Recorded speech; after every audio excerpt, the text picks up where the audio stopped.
Hello, guys. We lost the communication, so we are getting and connecting with Vladimir Voltchkov. We had a first part. I could save it, so I'm very excited about it. Very happy. We want to finish this, wrap up this wonderful time with Vladimir. He's giving us a lesson, tennis lesson, so it's amazing. So thank you, Vladimir. I'm going to give you I'm going to send you. I'm going to finish this interview in few seconds. Oh, Vladimir. Hey, hello, Daniel. No. Thanks God the first part was saved. It's already in my profile. I'm going to upload it in my YouTube channel. It's the second time that happened last week. Maybe what I'm seeing now, the lives are getting interrupted after 1 hour. Yes. So this is why. But I was so concentrated, so focused on your talk, so I didn't pay attention at the time. I hope you're having a good time. Yes, we are. Okay, Vladimir. Yes. We're going to finish because it's late for you. And I want to, you were talking about building the bridge between the skills and the mental part, right? Exactly. So basically, you have to, like I said, there's two basic types of guys. The guys that are skill oriented, but the trophy is always on the other side of the river. Or there is the ego oriented. They just want the trophies. So one guy is here and doesn't want to go there. Then you have to tell him that just training doesn't work. The trophies are there. So one guy, you have to say, okay, we need to build the bridge to get to those trophies. Another guy wants to go there, but he doesn't want to build the bridge. And you have to tell him, listen, if you don't build the bridge, then you don't get the trophies. So you have to talk to these guys in two different languages and build that bridge. And you have to figure out the mentality of the player you're working with and then talk on that language. So basically you have to put skills, discipline, trophies like this. To finish this talk, Vladimir, I want to ask you, and hi everybody, we had a wonderful audience and the people are connecting again. Thank you. Because now, Alcaraz is playing. He beat Tsitsipas 6-2 in the first set. So as expected, right? Alcaraz. Yes, as expected. The guy is just too good. The guy is everywhere, and he has too many weapons to dominate Stefan. Even though I like how the Tsitsipas is playing as well, but I still also think that that mental part of Alcaraz, that perfect hunger, I think it's overpowering. I want to talk about the coaching thing. Is now the coaching is legally allowed in tournaments.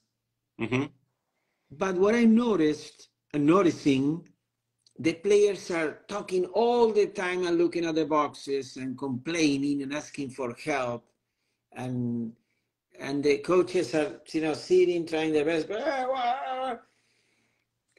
How do you see that? You like to see that that interaction, and the crowd are watching and say, what is going on? Are they fighting?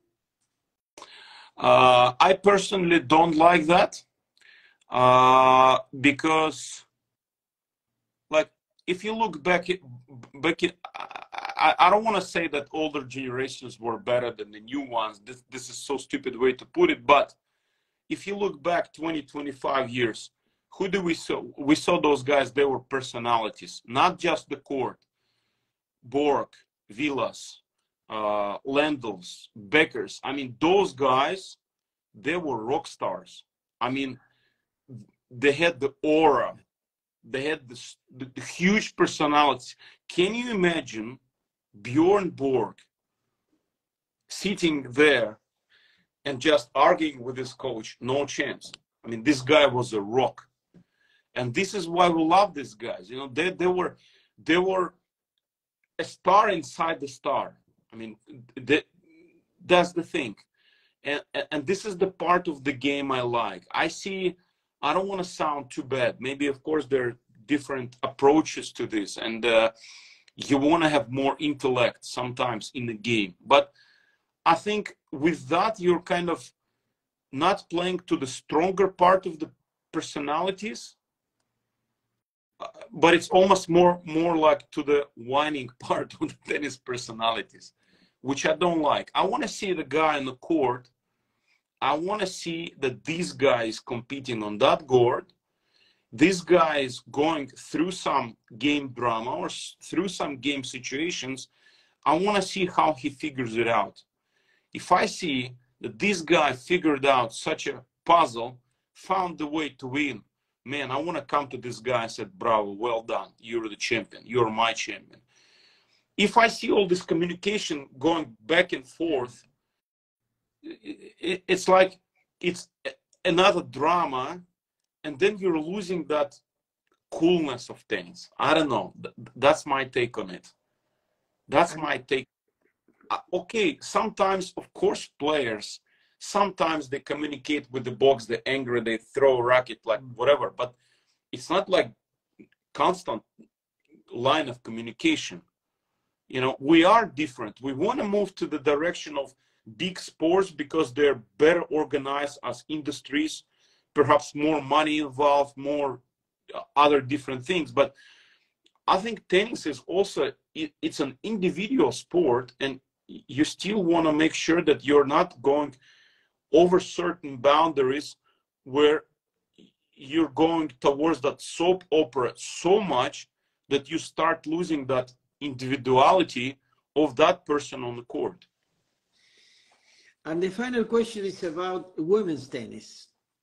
I see Sabalenka, amazing. I mean, she's hits the ball so hard. She looks so confident, especially after winning, right, in Australia.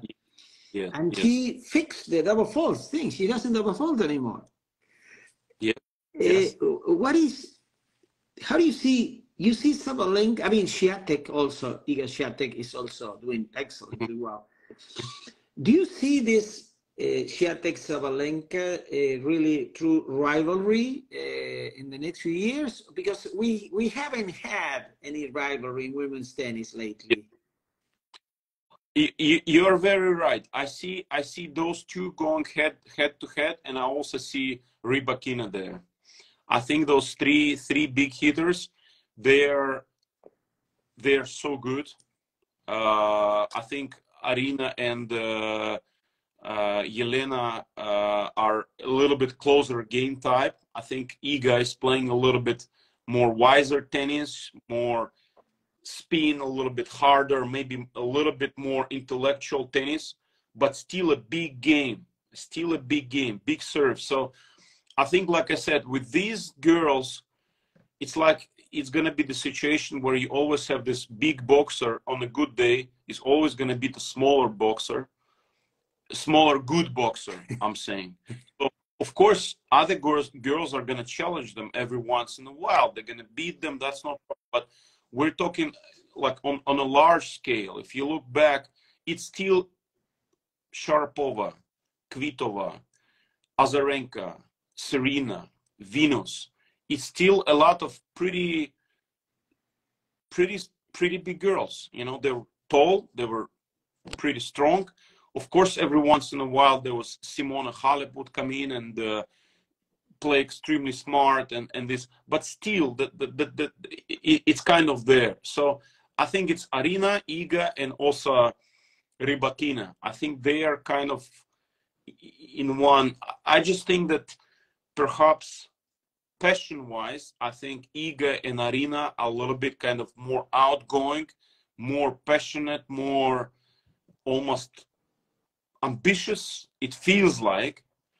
And it feels like Rybakina is more like a family girl, even though, I mean, the results she's done are amazing. But it's going to be really interesting to see how it unfolds. And I don't want to leave you before asking you, in the 60s, the Australians dominated the game, then USA. But in the last 20 years, Vladimir, Europe, of course, we have some South Americans here and there, but not dominating the whole world of tennis. Why Europe is dominating? Asia have some good players too, right? Coming from China, we see some more and more. But why Europe in the last 2 decades is a total domination, men's and women's, with the only exception of Serena Williams, maybe, right? But why? Why is that? Is the best coaches, the best teachers are in Europe? The best athletes for tennis in Europe? I would say probably the most of the, it's a combination of factors, but a lot of sports knowledge and a lot of sports culture in Europe, because Europe traditionally hundreds of years have been pretty rich place to live. A lot of basically, I mean, I don't want to sound like too, but you know, where people are living better, they have a little more money, they wanna live better lives, so they do more sports. The sports become more popularized, so you have a lot of money going in. It becomes industries. Like, to me, I think one of the pushers of real locomotives of sport in Europe is France, to me personally. In so many sports, they have such good systems put in that they're so good in so many sports. If you look in handball, football, basketball, tennis.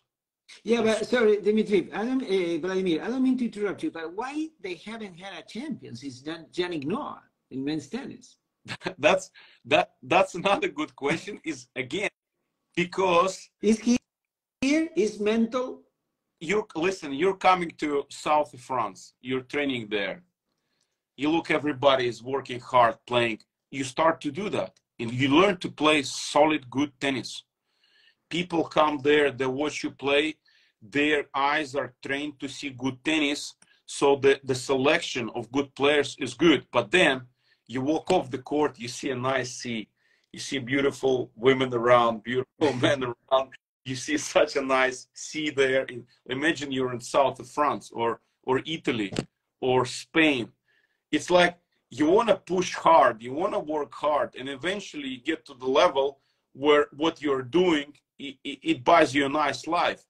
But then also you find this, like, you know, in Europe, in some of the countries, they have different ways to say it, but also living a nice life, not to the extreme, but where you live just good, nice, but also you want to live long. So I think that mentality of getting to the level of acknowledgement, getting to the high level of recognition, but without that extreme something to push yourself to absolute limit.